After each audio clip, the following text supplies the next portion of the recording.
Өтірік айту әдеті. Бір-біріңе өтірікті айтпаңдар. Себебі сендер ескі күнәһар болмыстың іс-әрекеттерін тастап, жаңа ізгі болмысқа ие болдыңдар. Қалостықтарға арналған хат, 3 тарау, 9 аят.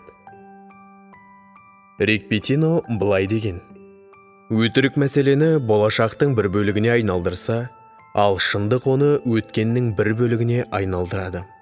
Қараңыз, сіз шындықты айтқанда оны есінде дәлме-дәл сақтаудың қажеті жоқ. Ал ешкім шебер өтірікші болмайды. Себебі ешкімнің есі айтылған барлық өтіріктерді сақтауға жетпейді. Өтірік бір жағдайды шешудің оңай жолы болып көрінуі мүмкін. Бүгінгі мәселеңіз өтірік арқылы шешілгенімен, сол өтіріктің кесірінен болашақта басқа мәселелер пайда болады. Олар сізді абыржытып, рухани соқырлыққа тап қылдырады. Сондай-ақ сіз Құдай алдында сеніммен мінәжат ете алмайтын боласыз, және ақырында басқалардың сый-құрметінен айырылуыңыз мүмкін. Бұдан да жаманы, сіз бүгінгі өтіріктеріңіз болашақтағы өтіріктермен жабуға тырысасыз.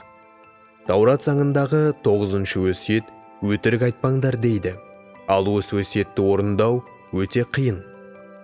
Сіз біреуді ренжітпеу үшін өтірік айтасыз ба?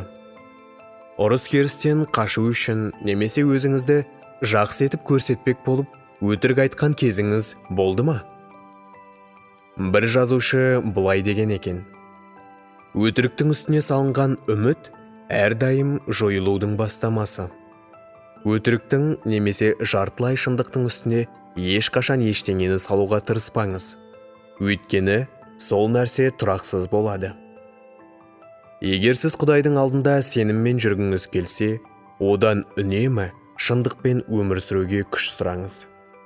Есіңізде болсын, осы ақиқаттардан басқалары Құдайдың жоспарын бұрмалап, сізді Құдай қаламайтын жерге апармайды.